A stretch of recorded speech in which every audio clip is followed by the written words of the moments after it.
네, 이번 시간에는 이 비즈니스에 대해서 살펴보도록 합니다. 먼저 배울 내용들을 제목을 중심으로 알아보면 이렇습니다. 첫 번째가 이 비즈니스가 어떤 것인지에 대해서 정의를 해보고요. 이 비즈니스에서 다루는 상품이 크게 두 가지가 있는데 이 두 가지 상품의 특징을 살펴봅니다. 그리고 이 비즈니스가 진행되기 위해서 여러 가지 구성 요소들이 있습니다. 이 구성 요소들이 모두 다 모여 있어야만 비즈니스가 가능하죠. 그다음에 네 번째로 가면 이제 모델들이 있습니다. 비즈니스 모델이 누구와 누구 사이의 거래인가에 따라서 여러 가지 모델들이 존재하는데 그 모델들에 대한 부분들을 소개합니다. 그리고 모델 가운데서 주로 이제 기업과 기업 사이의 비즈니스 모델, 이 비즈니스 모델에 관해서 표준화가 이루어져 있는데 그게 이제 이 비즈니스 프레임워크이라는 겁니다. 프레임워크에 대한 소개를 해드리고요. 그다음에 이 비즈니스에서 주로 수익을 창출하는 방식은 크게 몇 가지가 있는가, 그리고 이 비즈니스를 지배하는 법칙이 있습니다. 이 법칙을 알면 이 비즈니스를 성공할 수 있는 어떤 아이디어들도 얻게 되는데 이 부분을 다루게 되겠습니다.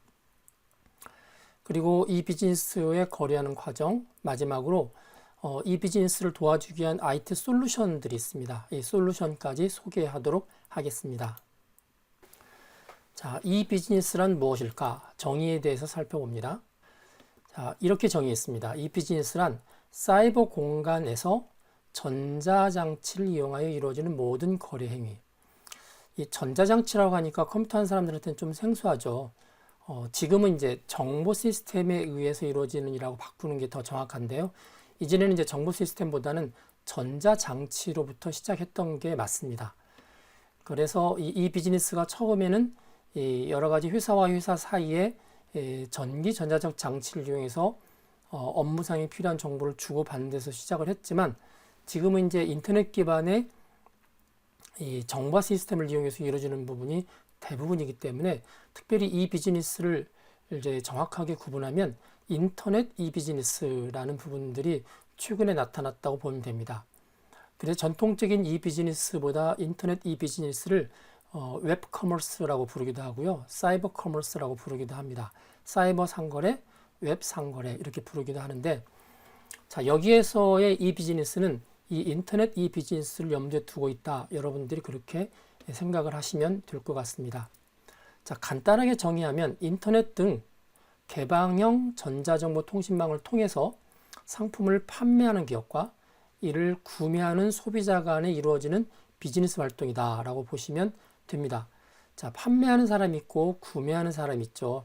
그리고 판매자와 구매자 사이에 서로 통신할 수 있는 그런 인프라가 존재하는데 그게 인터넷이다 라고 보는 거죠. 자, 조금 넓은 의미로 들어가게 되면 그런 전자정보통신망을 좀 더 구체화할 수 있고 그 다음에 상품을 판매하는 기업이나 구매하는 소비자를 좀 더 구체화할 수가 있습니다. 밑에 보시겠습니다.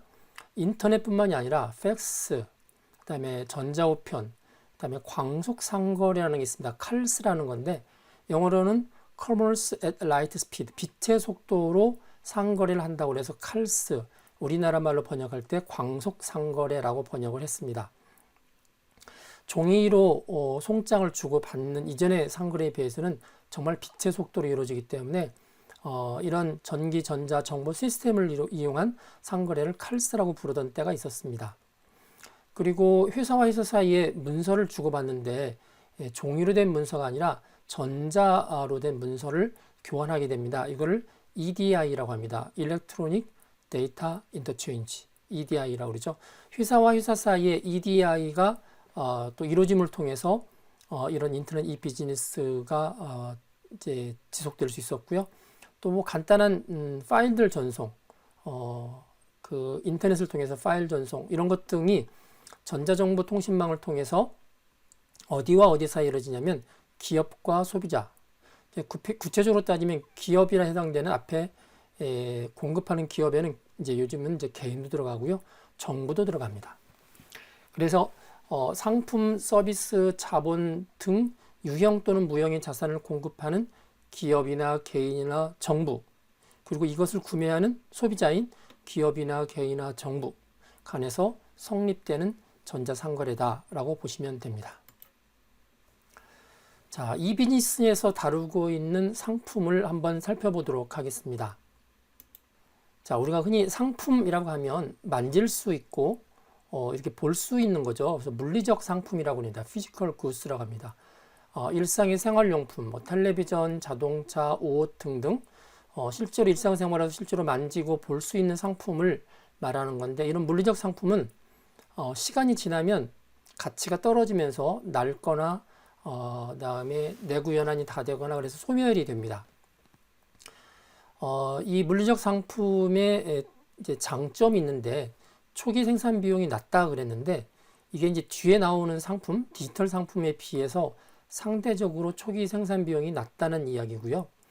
그리고 변형이 어려워서 불법 복제 가능성이 낮다. 또 이게 또 장점으로 되어 있습니다. 예를 들면 자동차를 한 대 제가 구입을 했으면 집에서 그 자동차와 똑같은 불법 복제를 하는 게 거의 불가능하죠. 자, 이런 면에서는 이 물리적 상품은 복제의 가능성이 굉장히 낮기 때문에 생산하고 있는 이제 공급자 입장에서는 불법 복제의 걱정을 하지 않아도 됩니다. 그런데 이제 뒤에 나와 있는 디지털 상품 같은 경우는 불법 복제의 우려가 굉장히 커지죠. 자, 물리적 상품의 이제 단점이 있습니다. 자동차를 100대 생산하려고 하면 한 대 한 대 생산하는 비용의 100배가 들어갑니다. 그래서 반복 생산 비용이 당연히 들어가고, 그 물리적인 상품들은 공간들을 차지하기 때문에 그거를 유통할 때 보관할 수 있는 창고도 필요하고요. 전시장도 필요하기 때문에 유통 과정이 복잡해질 수밖에 없습니다. 그리고 택배나 우편, 이제 너무 큰 상품 같은 경우는 이제 수화물을 운송하는 그런 회사를 통해서 상품을 전달해야 되는 그런 번거로움들이 존재하고 있죠. 자, 반면에 디지털 상품입니다. 디지털 굿스라고 되어 있는데, 우리가 흔히 이제 컴퓨터나 IT와 관련된 상품이라고 보시면 됩니다. 정보, 어떤 소프트웨어, 또 디지털 콘텐츠, 동영상, 그다음에 교육에 필요한 사이버 강의록, 이런 것들은 물리적 공간에는 존재하지 않고 사이버 공간상에서 주로, 내지는 메모리 공간상에서 존재를 하고 있는 거죠.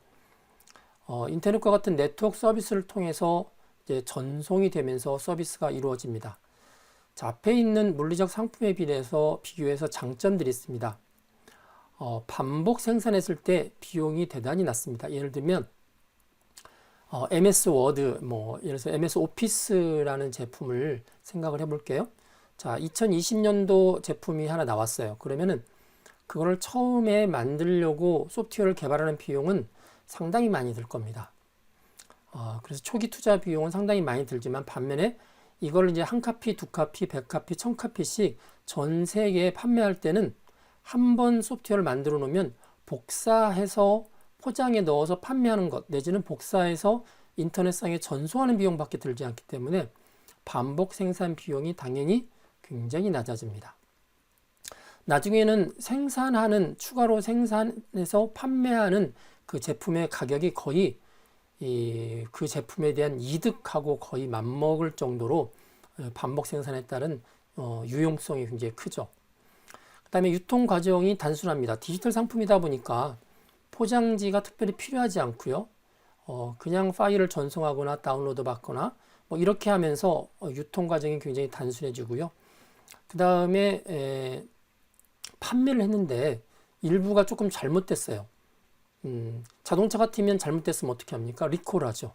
10만 대 리콜, 5만 대 리콜, 아주 엄청난 손해를 회사가 안게 되는데, 소프트웨어는 사실은 거의 매일매일 리콜이 벌어집니다. 여러분들이 아시겠지만 스마트 업데이트라고 해서 윈도우도 그렇고 아리안글도 그렇고 오피스도 그렇고 일주일 내지 한 달 내지 빠른 경우는 매일 업그레이드가 벌어지죠. 자유로운 수정이 가능하죠.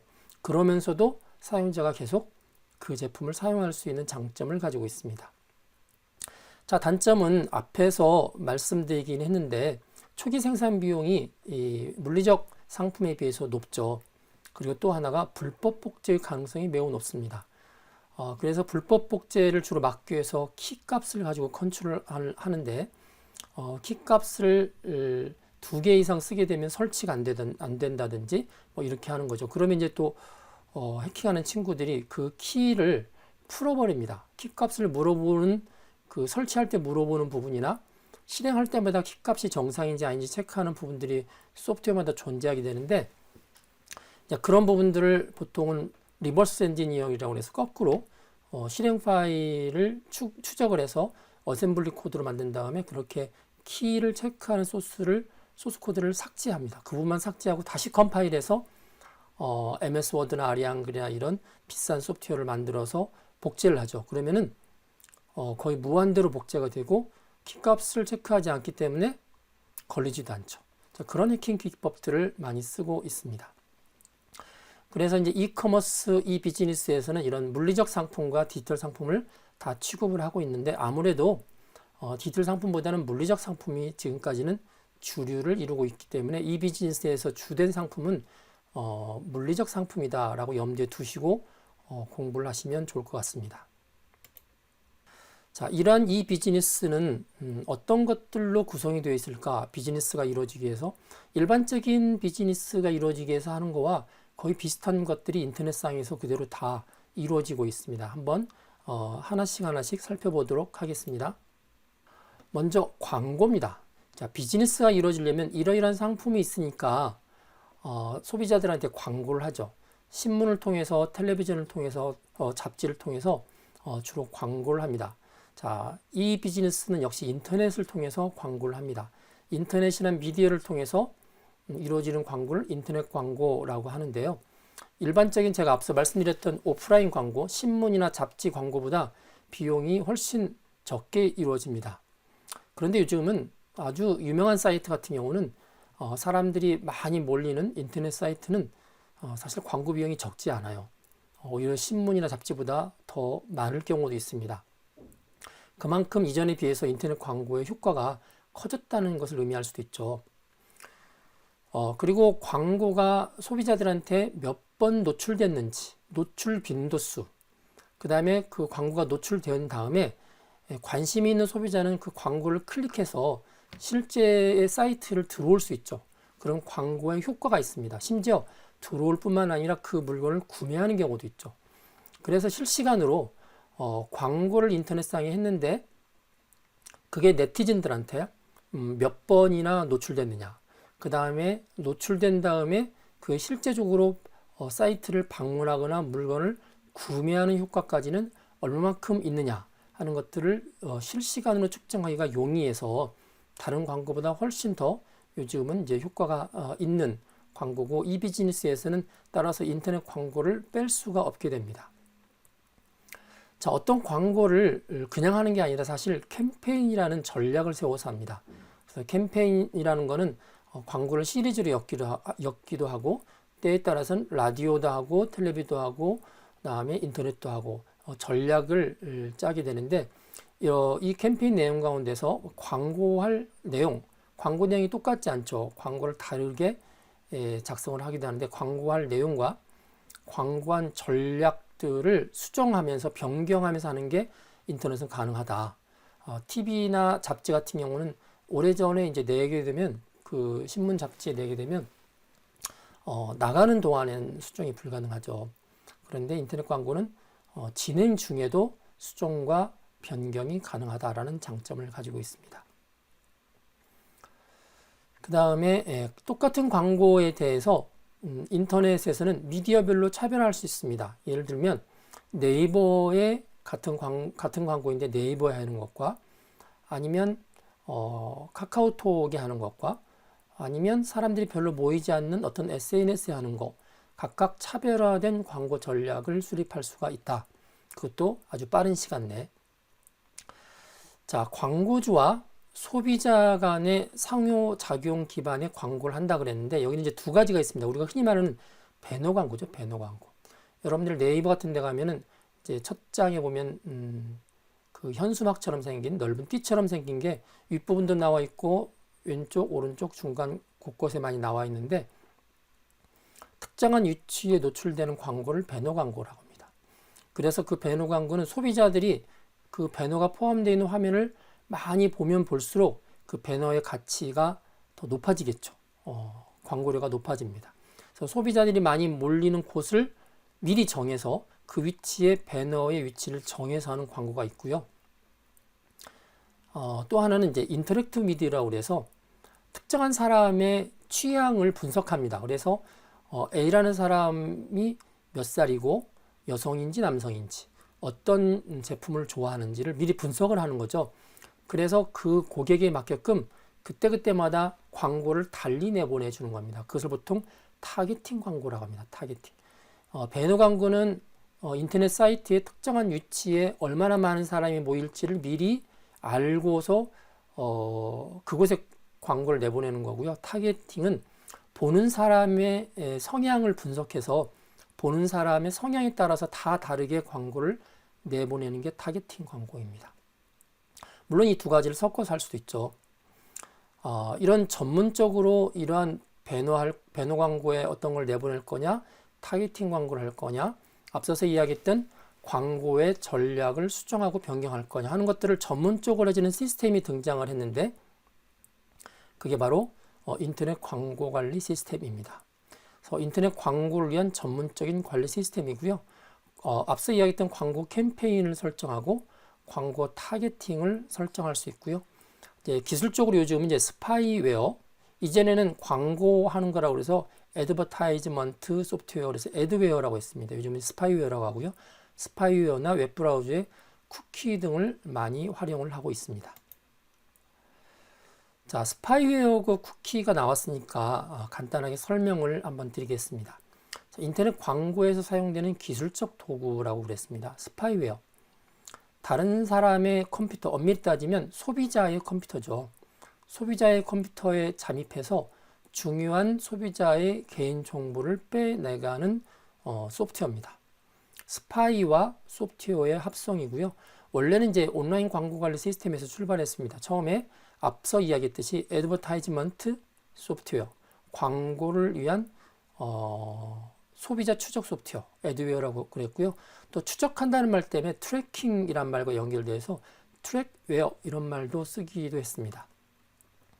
그러면 언뜻 생각할 때 스파이웨어는 이거 악성 코드 아니야? 왜 내 컴퓨터에 몰래 잠입해서 내 정보를 빼내가? 내가 어느 사이트에 들어가고 어떤 제품을 클릭했는지, 그 다음에 내가 어떤 계정을 가지고 있는지 정보를 왜 빼내가지? 라고 생각하기 쉬운데 불법이 아닙니다. 이 스파이웨어가 내 컴퓨터 안에 들어오기 전에 여러분들이 분명히 어디선가 사용자 동의를 하셨습니다. 여러분들이 모를 뿐이지 하셨습니다. 어느 사이트에 가입할 때, 특히 이 비즈니스 관련된 마케팅 사이트에 가입할 때 분명히 가입 절차를 거쳤고요. 그 가입 절차를 거친 조항에 보시면 여러분들의 효율적인 쇼핑을 돕기 위하여 별도의 IT 소프트웨어를 사용할 수 있는데 동의한다 라는 이제 비슷한 문구가 반드시 들어가 있습니다. 여러분들은 그걸 하나하나 읽지 않고 그냥 한꺼번에 모두 다 전부 동의 이렇게 하셨죠. 그래서 동의를 거쳐서 했기 때문에 사용자 몰래 한 거죠. 어떻게 보면은. 했기 때문에 합법적으로 문제가 안 됩니다. 그래서 이전에는 이제 V3 같은 안철수 연구소의 V3가 스파이웨어들을 다 잡아서 악성 코드라고 생각을 해서 삭제를 한 적이 있었습니다. 법적으로 안철수 연구소는 업무 방해를 한 거죠. 왜냐면 이런 이 비즈니스 사이트에서 거기에 가입한 고객들이 스파이웨어를 설치하겠다고 동의해서 설치한 거를 백신이 왜 와서 삭제합니까? 그래서 요즘은 이 스파이웨어 삭제하는 부분들을 백신이 함부로 하지 않습니다.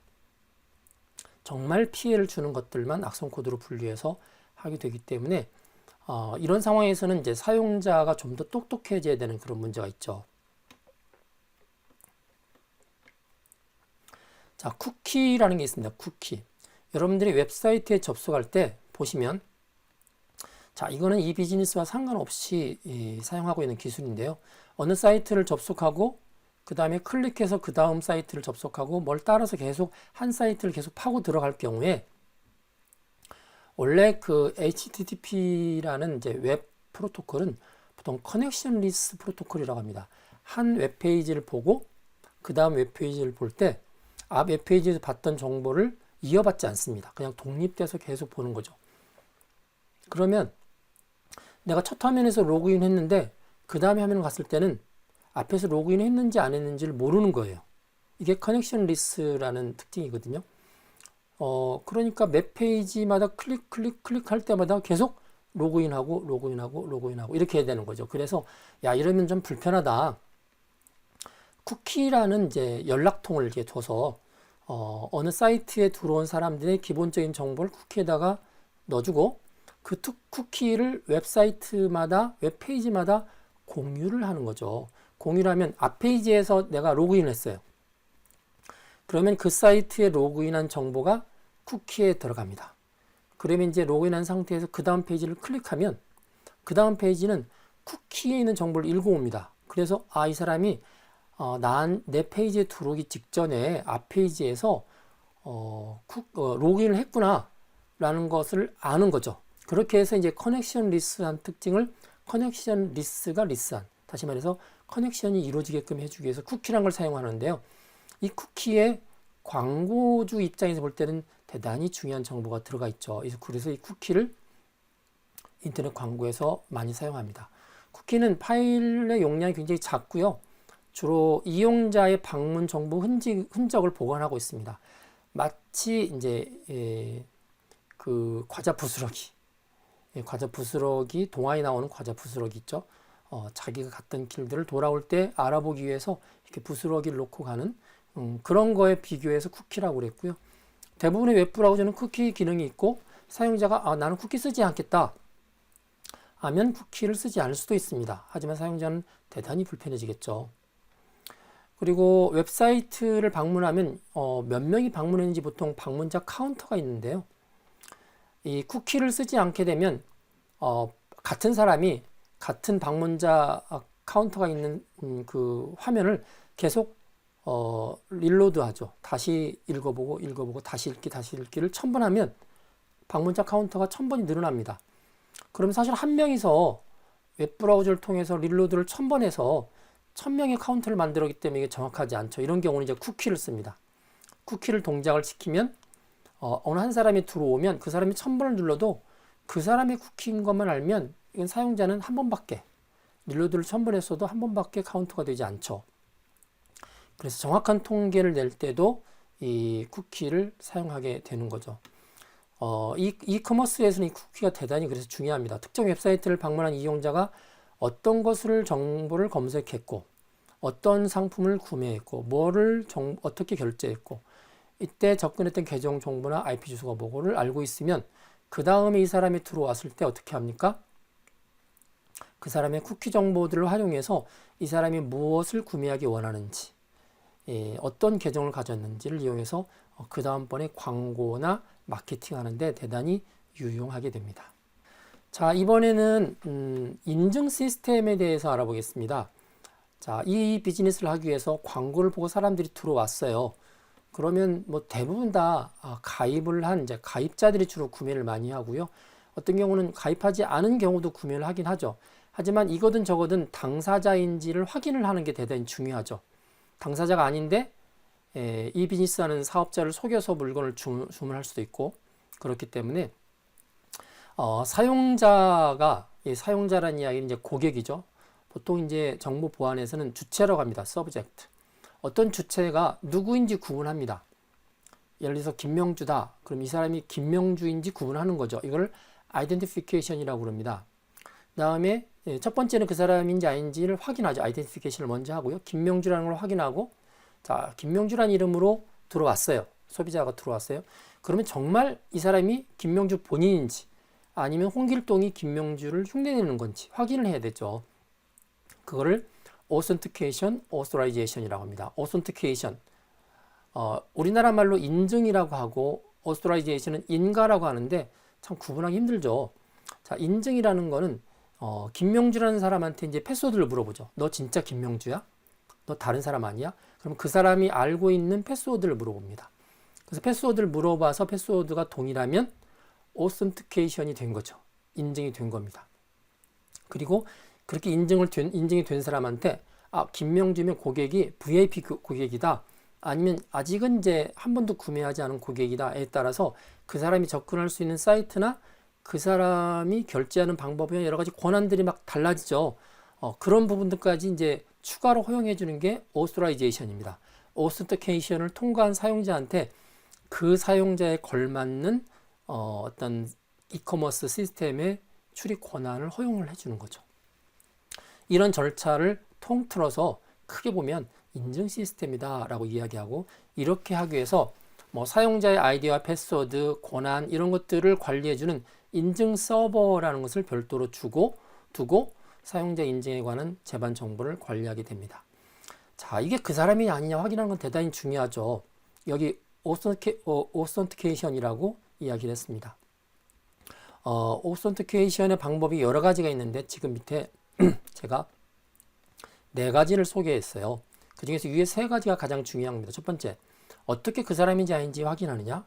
자, 정보보호 시간에 여러분들이 이 부분을 이제 배우게 되는데, 보안 시간이라고 생각을 하고, 어차피 이 과목이 컴퓨터 및 정보보호 개론이니까 미리 말씀을 드리겠습니다. 첫 번째, something you know. 그 어떤 거, 그 사람밖에 알고 있는 어떤 거죠. 예를 들면 이제 패스워드죠. 나만이 알고 있는 암호. 자, 이런 것들이 인증할 때 사용이 되고요. 두 번째, something you are. 손님이 어떻게 생겼는지, something you are, 어떻게 생긴 모습인지, 어떤 존재인지 알아보는 거죠. 주로 그 사람이 가지고 다니는 지문, 손가락의 모양, 홍채, 망막, 정맥, 얼굴, 목소리. 자, 이런 것들은 something you are. 내가 생겨먹은 거, 생김새, 이런 것들이 이제 인증하는 방법이죠. 제일 간단하지만 문제가 있어요. 해커들이 내 지문이나 내 홍채나 망막이나 얼굴이나 목소리를 변조할 수 있는 뭐를 만들면 대단히 위험해지죠. 다른 것들, 패스워드 위에 있는 패스워드는 유출되면 새로 바꾸면 되는데 생체 정보는 바꿀 수 없는 그런 특징이 있습니다. 그래서 저는 이제 보안하는 사람으로서 생체 정보는 가장 간단하고 제일 확실하지만 이거는 가급적 쓰지 않았으면 좋겠다. 이걸 쓰게 되면 유출됐을 때 뭐 어떻게 바꿀 길이 없잖아요. 그 이야기를 저는 이제 종종 자주 합니다. 편한 대신 리스크가 대단히 큰 거죠. 자, 세 번째 인증하는 방법이 something you have입니다. 내가 가지고 있는 거죠. 예를 들어서 이겁니다. 인증서, 여러분들 공인인증서 PC에 가지고 있죠. 가지고 있는 그 사람이 가지고 있는 그 인증서를 보여줌을 통해서 하는 거죠. 가끔씩은 주민등록증이나 운전면허증 가지고 있죠. 거기에서 운전면허증, 주민등록증이 발급받았던 날짜는 뭡니까? 이렇게 물어보는 경우도 있어요. 가지고 있는 사람밖에 대답 못하죠. 그 다음에 신용카드도 마찬가지죠. 신용카드에 번호를 넣으십시오. 내지는 휴대폰이죠. 휴대폰을 가지고 있으면 그 가지고 있는 휴대폰의 번호를 통해서 인증번호를 보내거나 그렇게 할 수 있고, 스마트카드, 보안카드, 또 OTP라는 게 있습니다. 은행에서 많이 쓰는데 원타임 패스워드죠. 어떤 조그만 기계인데 이게 인터넷에 연결되어 있어서요. 내가 은행에서 입금이나 송금이나 무슨 금융거래를 하려고 그러면 원타임 패스워드에 패스워드를 하나 이렇게 보내줍니다. 은행에서. 그러고 나서 30초 이내에 보내줬던 그 문자를 은행 홈페이지에 집어넣으라고 그래요. 30초 이내에 그걸 못 맞추면 거래를 못 하는 거죠. 자, 이런 것들은 원타임 패스워드 그 기계를 가지고 있어야 되는 거죠. 자, 이런 3가지가 가장 많이 쓰이고요. something you have, something you are, something you know, 3가지. 보조로 쓰는 게 somewhere you are, 네가 있는 곳. 예를 들어서 지금 내가 사용하고 있는 컴퓨터의 IP 주소, 내지는 콜백이라는 것은 전화를 하는 거죠. 전화를 하거나 문자를 줘서 현재 내가 있는 곳에 확인하는 거죠. 진짜 당사자인지 아닌지. somewhere you are, 내가 진짜 있는 곳, 내가 진짜 사용하고 있는 것들에 대한 확인하는 건데, 이런 것도 이제 주로 보조 수단으로 많이 쓰입니다. 자, 요즘은 FIDO라는 단어가 많이 나오는데요. Fast Identity Online. 자, 온라인에서 이커머스를 할 때 상대편을 빠르게 인식하는 기술을 FIDO라고 하는데, 이게 바로 something you are, 이거를 주로 많이 이용합니다. 생체 인증을. 그래서 요즘에 FIDO라는 이야기 많이 하는데, 그게 모바일에서 특히 인증받기 위한 방법 중에 하나죠. 자, 공인인증서, 앞서 something you have 이야기했었죠. 공인인증서가 사라졌습니다. 원래 거의 20년 됐죠. 1999년에 우리나라에 공인인증서가 도입이 돼서 20년 됐는데, 20년 돼서 이제 2020년 이제 5월 달에 사라졌습니다. 법적으로 사라졌고 실제로 사라지기 시작하는 것은 법적인 효력은 2020년 11월부터 발생을 합니다. 자, 이 천송이 코드 사건이 2014년에 있었는데 별그대라는 별에서 온 그대라는 이제 드라마가 있었습니다. 거기에 천송이라는 이제 여자 주인공이 나오죠. 네, 전모모라는 이제 배우가 이 역할을 했는데 워낙 그 중국에서 인기를 끌었던 K-드라마고요. 그래서 천송이가 입었던 코트를 사려고 했더니 자, 중국에서 우리나라 사이트로 사려고 했죠. 사려고 했더니 30만 원 이상은 무조건 공인증서를 발급받아야만 살 수 있기 때문에 중국 사람이 하나도 사지 못했어요. 30만 원 이하인 쇼핑만 가능하고 30만 원 이상은 쇼핑을 못했던 거죠. 그래서 그 당시에 이제 대통령이 그 규제 개혁 이런 토론에 나와서 이 천송이 코트 사건을 이야기하면서 도대체 이놈의 공인인증서를 도대체 어느 나라가 쓰고 있느냐, 우리나라밖에 안 쓰고 있는데 왜 이런 걸 만들었느냐, 빨리 없애라, 글로벌 스탠다드로 가라. 그래서 자, 이때부터 공인인증서를 의무적으로 쓰는 부분들이 하나씩 풀려나가기 시작했고요. 이제 정권이 바뀌어서 문재인 대통령이 대통령이 되면서 이 공인인증서 폐지를 선거 공약 중에 하나로 넣었습니다. 그래서 그 공약이 드디어 이제 집권 3년 차에 이루어졌습니다. 그래서 이 역사 속으로 사라지는 공인인증서에 대한 부분들에 대한 인터뷰를 제가 YTN 라디오에서 했는데 여기 위에 링크가 있습니다. 여러분 카피해서 한번 보시면 될 것 같고요.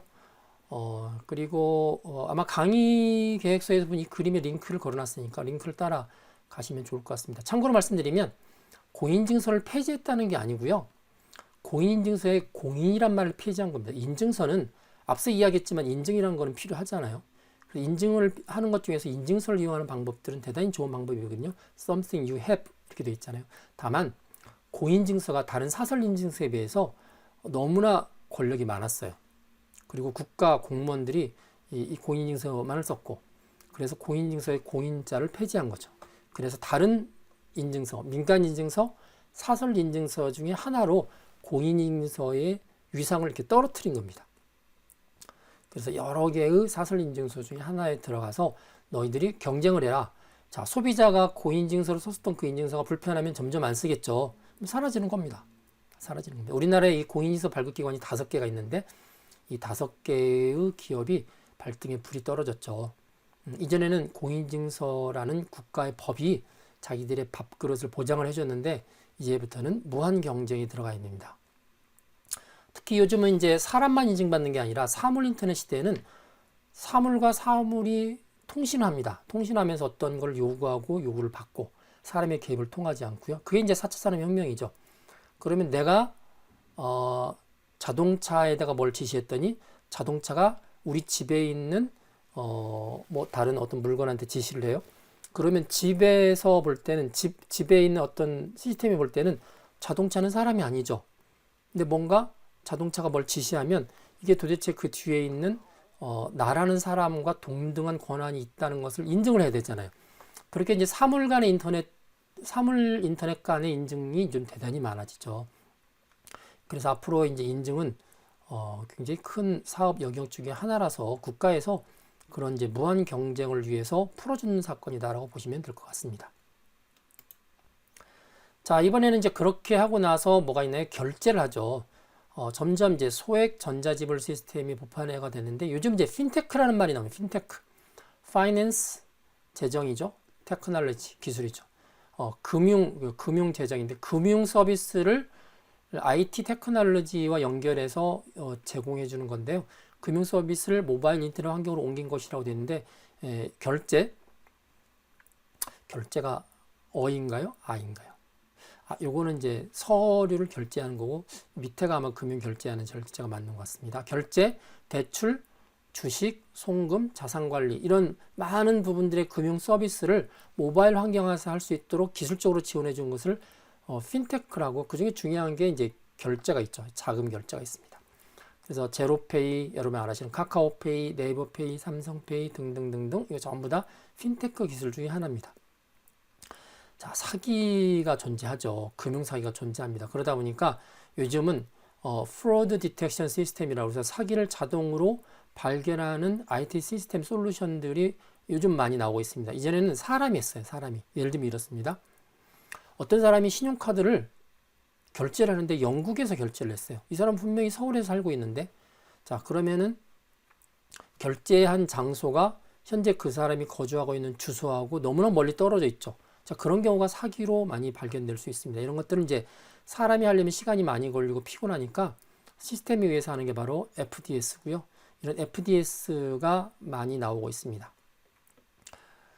그리고 이제 이런 금융 서비스를 사람이 조언을 줘서 좋은 투자를 할 수 있도록 도와주는데, 이제 그런 투자를 AI, 인공지능이 요즘 맡게 되고, 그런 것들을 로보 어드바이저라고 이야기를 하고 있는데, 이런 부분들이 역시 이 비즈니스에서 굉장히 중요한 파트로 뜨고 있습니다.